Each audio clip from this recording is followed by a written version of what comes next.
A Cuppa Joe Nintendo is powered by the You, Me, and Capri Patreon. We want to say thank you to some people, starting with our Diamond Executive Producer, Slimer Snarf, our Platinum Producer, Robbie Bobby Miller, and then to our Gold level patrons like James Johnson, Ryan Turford, Egg Shen, Nasty Boots and Tammy, Joel Brooks, and Jonathan Brown.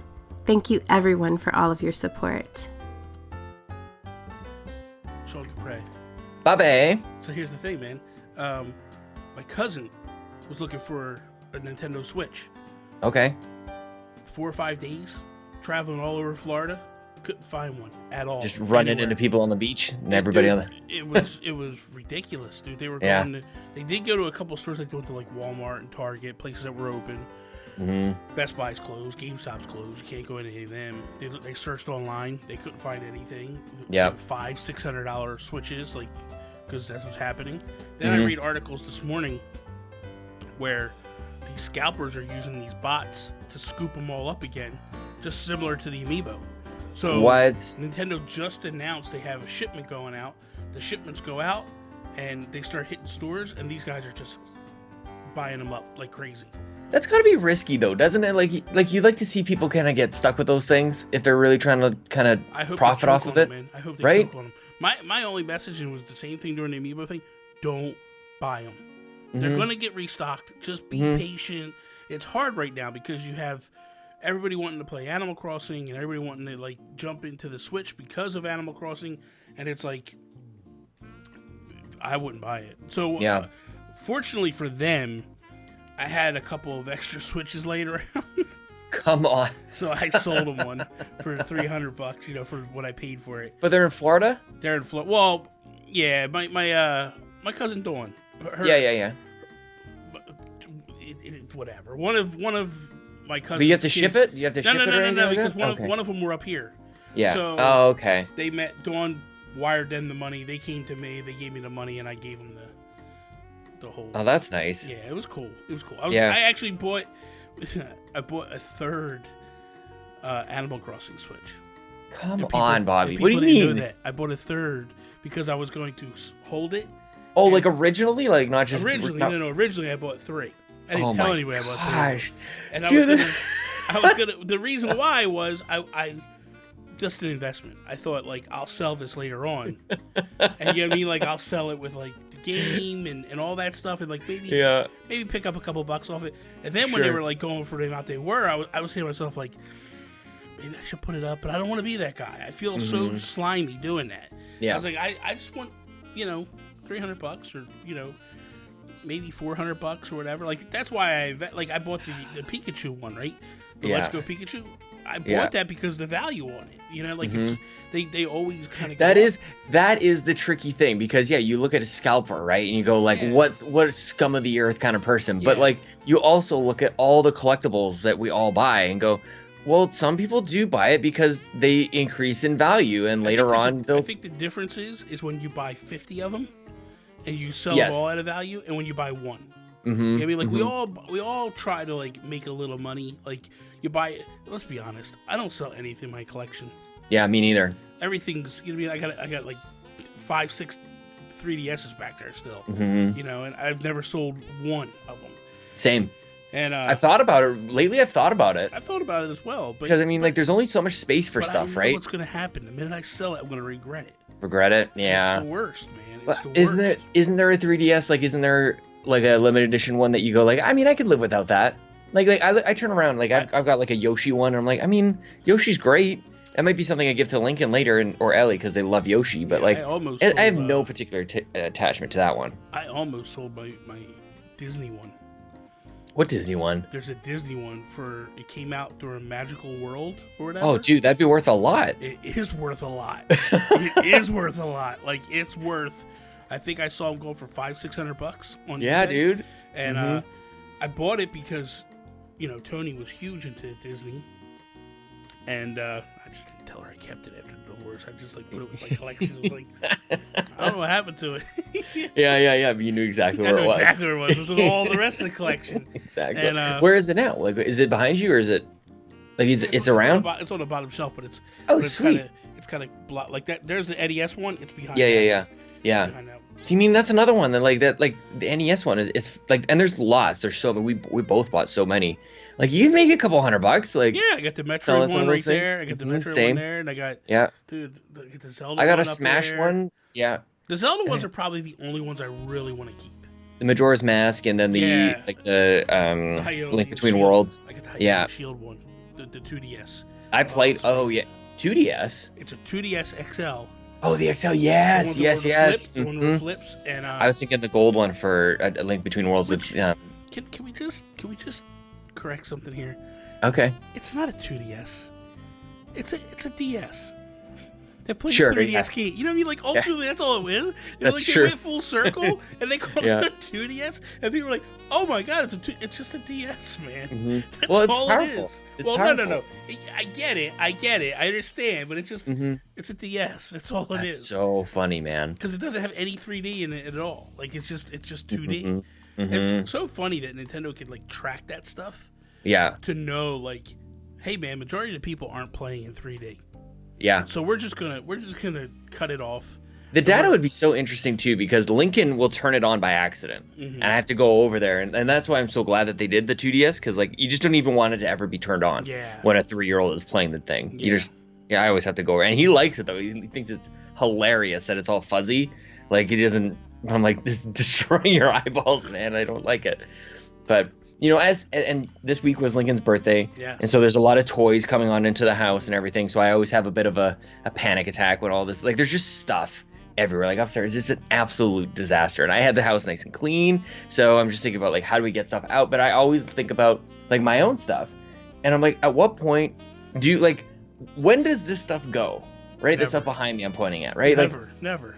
Okay, so there's this stuff, which is like, and there's good stuff back there, but there's also a closet full of Skylanders. Like, when does that stuff go? Never. I've got like Lego Dimensions toys that are still yet to be opened. Well, that stuff can go. That stuff's like, whatever. See, the funny thing is, I'm really looking forward to Lego Dimensions with Lincoln. I felt like they did it right because the Lego games were a lot of fun, and I felt like when it came to Toys to Life, like Legos really did it well.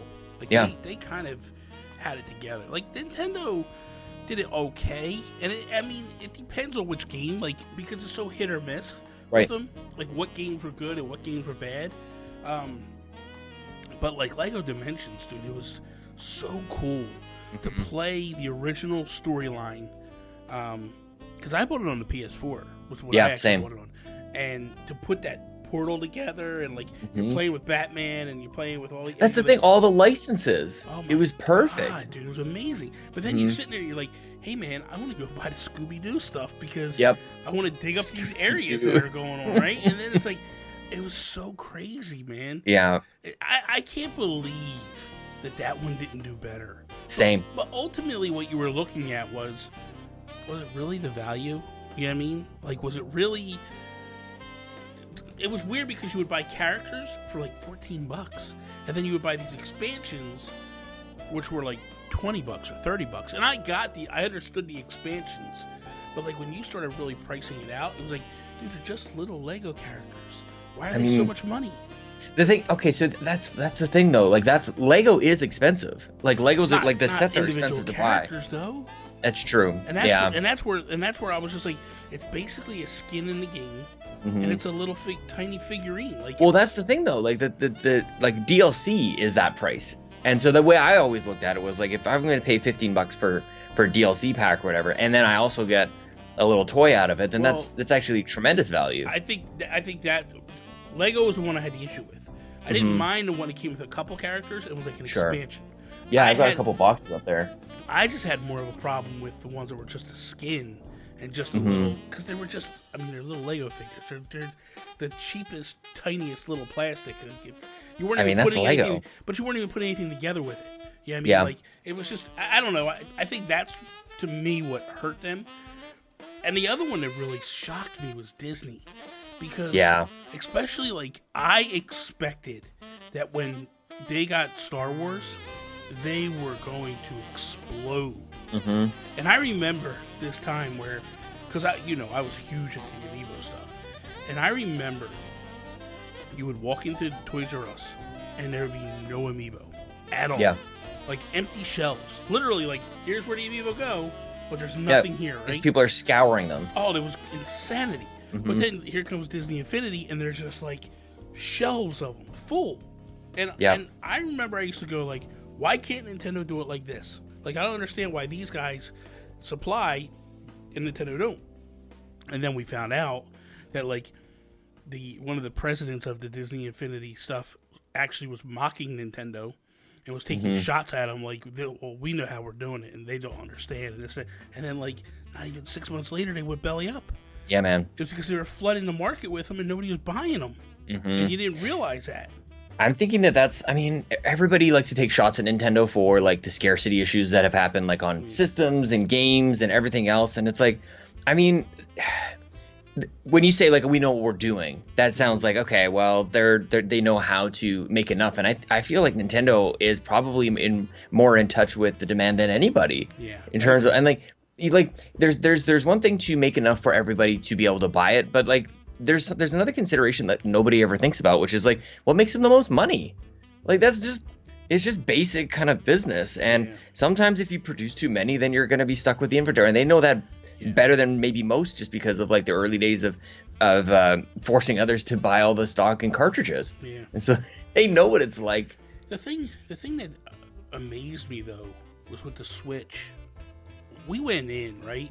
Everybody went in, and they remember the Wii era, how hard it was to get a Switch for 2 years after launch. I remember buying my Switch or my Wii off of scalpers for $500 on eBay because that was it. Like there was no way to get it, right? Well, I bought one for my nephew, and then Tony bought me one for Christmas. But we bought it from the same guy, but it was $500. Wow! So that guy got $1,000 out of us, and you know, and I think people were really worried because they started, or they tried to do that scarcity thing because the initial shipment of the Wii U blasted out the doors. And then they started that whole thing of like, oh, we may not have, and it just backfired. But again, like you think about, like it's not forced scarcity. It's not like they're like, oh, we're really going to manipulate the market based on this. It's like they're coming off of the damn GameCube. No, but they literally, well, with the Wii U, they just literally, you know, they didn't produce enough. And I think that was the problem with the Switch. With the Wii, you mean, not Wii U. No. With the Wii U, they put them out there. They expected them to blow out the doors, but they didn't. And they still did a limited number. The first initial shipment was gone. When the Switch came out, I thought, okay, we're going to have a replica of the Wii because the GameCube didn't sell that well. The Wii sold gangbusters and they couldn't keep up. Now the Wii U doesn't sell that well. And here comes the Switch. And this thing is not going to... And when they first came out with the initial thing, like, hey, we're going to put 2 million out. Like the first fiscal period or the first month. I thought, okay, 2 million is a decent number. They went quick. Yeah. They blew out the doors fast, and they've never looked back. And the thing is they've been, other than now, they've been able to supply everybody that wants one. And but isn't it interesting? Like, don't you think? I was on the eShop last night, which for me is running like garbage. Like, I'm trying to flip through all the games, and it's running really slow. I couldn't tell you. There is nothing. Again, notice there's 0 games, but there's almost nothing coming out right now. And yet, like Animal Crossing is it? That's all. It's the same argument we had back when the Switch came out, which was like, do you buy like a Switch for one game? And right now it's like, well, Animal Crossing is the one game, and back in 2017 it was Breath of the Wild, and it's like, this is crazy to me. I mean, but I just think the circumstances are a little different right now. I think everybody's nervous. It's like, do we take that step forward? Japan is getting hammered with what's going on, right? They're they're literally locking down big time, like we like the United States did not that long ago. Like Canada is doing. They are really in trouble. The numbers are spiking out of control, and so they're literally in a holding pattern, because what do? Do you force everything out, right? And then all of a sudden, because you're not working now, you have nothing long term. And I think it's a juggling act. Until we can get a grip on what is actually happening in the world, they don't want to force everything out, you know? I just think it's interesting in that, like, there's very few games going out, but to your point of, like, you can't find a Switch. Like, everybody's buying a Switch again. Yeah. And it's like, there's one game that everybody is talking about. And we had a conversation last week very briefly about something like outside of Animal Crossing, which made me think about like what role do non-Nintendo games play in Switch land right now, right? Or for Switch, for Nintendo like base fans. And it made me start to think about like, because for somebody like you, it's like, who cares, right? Like there's a game like World War Z is coming out very, very soon. There was another game that was coming out that's Crisis Remastered, right? This PC game that's now coming out, and people were surprised to hear that coming out on Switch. And I was thinking about going like, you don't care about those games. No. And there's so many, like, you are like the emblematic like Nintendo fan, which made me think about EA, who looks at somebody like you and says like, you don't care about our games, so we're not going to do our games on Nintendo Switch. I disagree to some degree on this, and what I mean by that is, if you give me games that are quality, we're just in a weird situation. Before this game, I was buying everything up. You know what I mean? Like I have a 1 terabyte SD card in my Switch. I buy everything, but I also predominantly play Nintendo. That is true.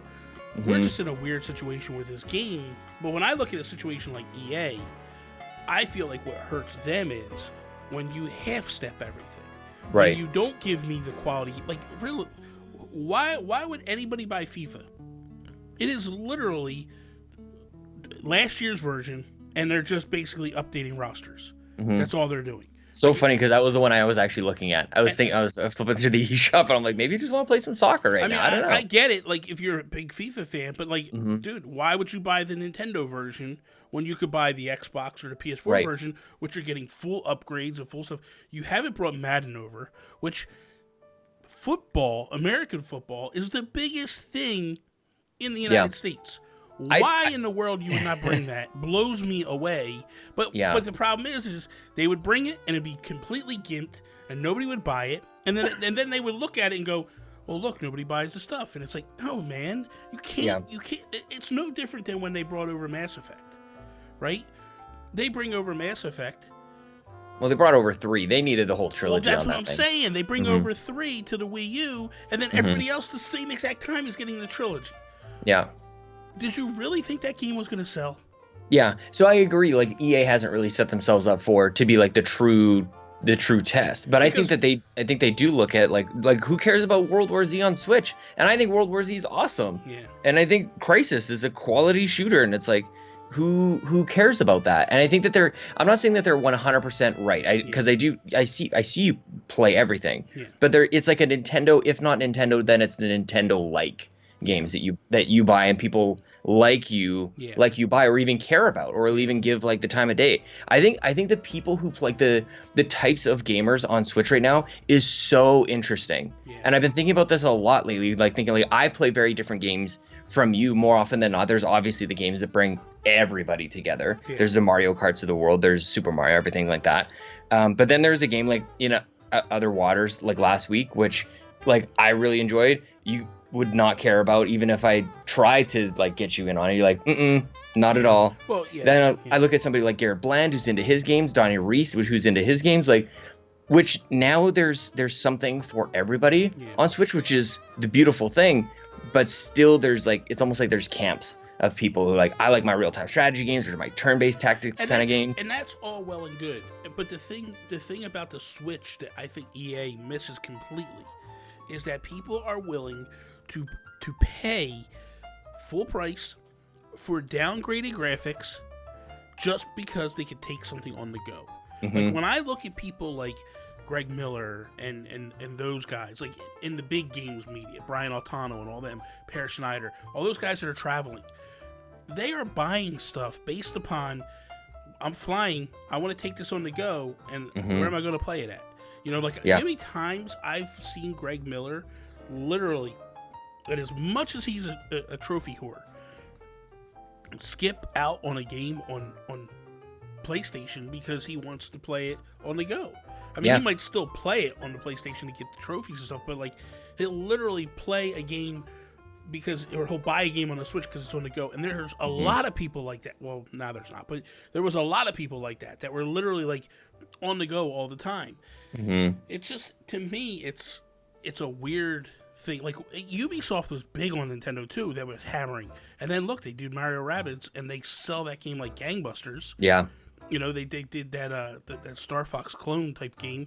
That thing, I think, did well. I don't know how. No, well I don't know about that. I think it did okay. I think it did decent. I think it was well received, but you did see it kind of going for like $15 on Black Friday kind of thing. So the thing was, though, it did the best on Nintendo. For sure. And that had no Star Fox being in the game. Like, that was completely. I mean, that's kind of like to my point of like Nintendo fans and people who play Nintendo Switch like that kind of game. But like, and even to the travel thing, that was the number one reason why people were buying Switch, because they wanted to play it on the go, and it evangelized this entire industry of games journalists who, by the way, can't fly anywhere right now. Yeah, I know. Right, so that like the whole pitch around the Switch has completely changed. Like, what we care about now is completely different from what we cared about in the early days. Like, it's been 3 years, right? So it's just been really interesting to me to watch, like, who cares about this or that. And now it's just like companies like EA are hyper focused on a Bobby guru, on a Bobby gamer, whereas like there's a lot of other types of gamers. I think it's just really interesting right now. No, I agree. I'm with you. I'm 100% with you. I agree with what you're saying. It's very, very weird in the terms of like the stuff that's coming out and across the board and all that stuff, and it speaks to a different thing, because I also do see people getting excited for these other games that aren't Nintendo based, and it's exciting for me because I like to see that stuff. Like, as a Nintendo fan, I want to see Nintendo do well. I want to see and selling games that are not in my wheelhouse are exciting. The crazy thing is how many people that I watched leave Nintendo last week to go play Final Fantasy. Yeah. And now they're all back playing Animal Crossing again. It's like, I was thinking about that too. Beat this game, now we're back. They're already done it, man. That game is like, it's been in development for like, and people have been asking for it for essentially 20 some odd years. And then it comes out and people spend a week with it and then they're done with it. And it's like, oh my gosh, dude, just sit in it for a little bit. Yeah. Well, there was nothing to sit in, apparently. I mean, I'm taking my time with it. I'm playing that as well, but I'm also playing still Dragon Quest Builders, Bobby. And I wanted to ask you about something because I hit a point yesterday where, spoilers. Can I do I'm building a tree. The tree gets destroyed. Okay. I don't know if you got that far. I beat that storyline. Go ahead. Okay, so this is a big long game. This is like, I feel like I just beat the tutorial basically, but this is like I beat an identifiable section of a game. I'm not necessarily just talking about Dragon Quest Builders here, but do you ever have a part in a game where you hit and you're like, I'm good? Like, this is a very, like, I almost feel like the game is like ushering me out. Dragon Quest Builders 1. Yeah. I beat that first level, and I thought that was it. I thought that was the game. Yeah. Then they moved me to a totally different world. Yeah. And everybody's dying, and there's no growth on the end. Everything's poisoned and dead. And I'm like, dude, I don't even want to play this. Yeah, you feel like you're starting over. Yeah, because, well, you did. You completely started over. You started in a new camp. You're in a new area. Like I said, everything's poisoned. Everything's a mess. And you go from where, everything's bright and beautiful to just, like, dreary. And I'm like, I'm not playing. I stopped. I literally stopped. And then I was just like, because I thought okay, this is the end. And You're just going to do that there's two more. I feel like then I found out there's 2 more chapters. I'm like, oh god. Now the same thing happened to Dragon Quest Builders 2, which I love that game. I thought that game was really well done. I love it too.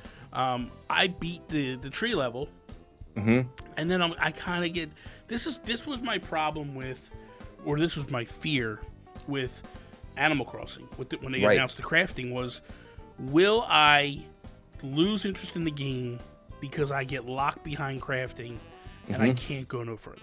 Right. And for Animal Crossing, it's not as bad as Dragon Quest. Dragon Quest is literally, I hit an area and I can't find this material, and I'm searching and after 3 days of searching and not finding it, I'm like, dude, I'm stuck. I can't do anything. I can't. And I'm like, I'm done. And that's the biggest worry that I had with Animal Crossing going in. But that's my biggest fear with any crafting game. It's like, okay, I did what I could do, but I'm stuck. I can't go no further. It's like, lock it down, So it's a shame It's a shame because that game is that game is very charming. Really charming, man. It's the characters are all cute. It's very, very heavy RPG in the terms of like, but it's off of building, not fighting. I mean, there is some fighting elements that go up, but it's more based off of the building. Like as you build, your experience levels all go up and stuff. And they do it so well, man. Do it so well. It was a good game. I loved it. Yeah, it's just it's like a double-edged sword because what I like about the game is how it's very defined on like what I should do, right? Like go do this quest for this person, this quest for this person, and then when I'm done, I'm like, maybe I kind of don't want to play this anymore. Versus something like Animal Crossing, which would be it's just endless. Yeah. Like it isn't quite the same. There's still some like kind of you almost make it up on your own, like your own little like quests and your own things that you got to do. But yeah, I don't know. I'm gonna keep playing it, I think, but I might go back to. I gotta finish up Astral Chain. I've got a couple others that I want to check out. There's a bunch I have to go back and finish, but I don't know that I will. You know, the crazy thing too is I don't know if you saw that the Switch got an update this week. Yeah, I saw people mocking it, like, oh, well, it's not really an update when you get like new avatar characters. Avatars, like, yeah. You can actually map your controller completely now. Yeah. You can go in and change every button. The capture button to take pictures, you can change that. You can change everything. I think that's really cool. I like that. And then the other thing they allow you now to do is to move save data from the Switch to an SD card. Now, apparently you can't do it with every game.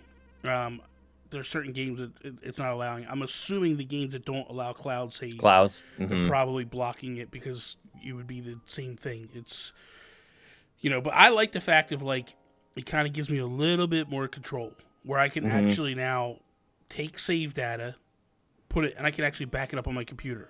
And I can have a nice little spot to put it, and it's safe.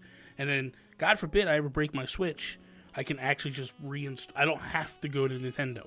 I don't have to send it off. I can literally just buy my new thing, throw my SD card in there, and then just move everything over to it. So that's kind of cool. I'm glad that they're 3 years in. That should have been day one. I'll be honest with you. That should have been a day one thing. No brainer. But I'm glad that they're finally doing something with it. It's weird. It's weird with the Switch, the super slow roll on stuff, like the super slow rollout on stuff, because this is stuff that we had with the Wii U, like right away.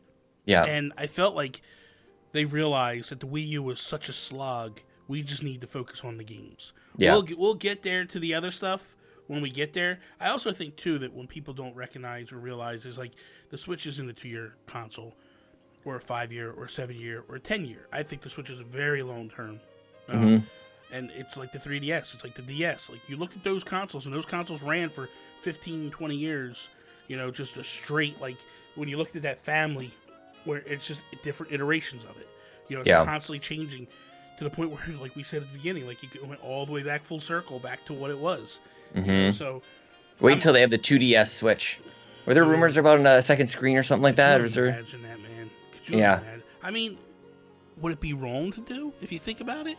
Like, in terms of, like, if you did that, I think the only reason you do something like that is if you made the Switch then backwards compatible to all those DS and 3DS games.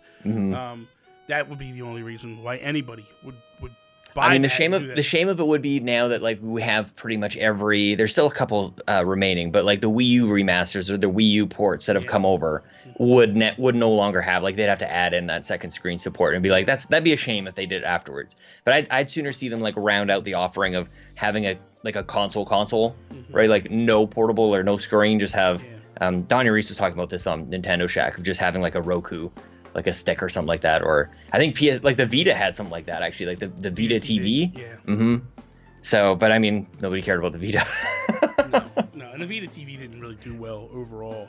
And I don't even know that. Yeah, although Nintendo fans they buy quirky stuff like that. The thing is, you can't even compare them straight across. So, like, it's an easy comparison because the systems look very similar. But you have console games on the Switch. You didn't have console games on Vita. As much as like they really tried for that, you just didn't. It wasn't the same.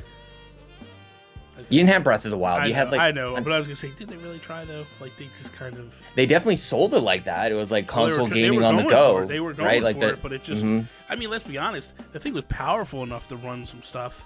It's pretty good. It was for that time, for that era. It was a little. I mean, they definitely could have crushed it with remote play and all that, but that stuff didn't even work well. No, not really. It was just one of those. The Vita, I feel, is just one of those consoles. Like the Dreamcast, it was just way ahead of its time. Like, well, it was directly compared to the PS3, which was super powerful. Like Nintendo doesn't have. It's not like Nintendo has like this crazy awesome powerful Blu-ray system, right? And then the Switch. They have the Switch, and that's it. Like this, it makes it. I mean, to the whole point of now every game, every studio that was making games for either the Wii U or the 3DS, everybody's making games for the Switch now, right? Like it was split effort, split everything else, and I mean they kind of have that with VR, but at least it centers around the same with the PS4. Yeah. But. All right, man. I had enough coffee for today, so I'm gonna. I never finish. I yap around too much. I never finish my coffee. You just down it. Yeah. Well, somebody's got it down. It's so hot, isn't it? Just hot. No. You gotta be careful. I put the creamer in. It kind of. Oh, that's true. You have cream with a little bit of coffee. Yeah. All right, man. All right, man. See you later. I'll see you later. Thank you for listening to A Cuppa Joe Nintendo, a production of the You, Me, and Capri Patreon. If you like the show, you can support them at patreon.com/YouMeCapri. A Cuppa Joe Nintendo is available on YouTube, Apple Podcasts, Google Play, and all of your other podcast services. Be sure to follow Bobby and Nintendo Gurus on Twitter, Instagram, and Twitch. For everything that Sean does on the internet, follow him on Twitter, @Sean Capri. Sean like Connery, Capri like the pants.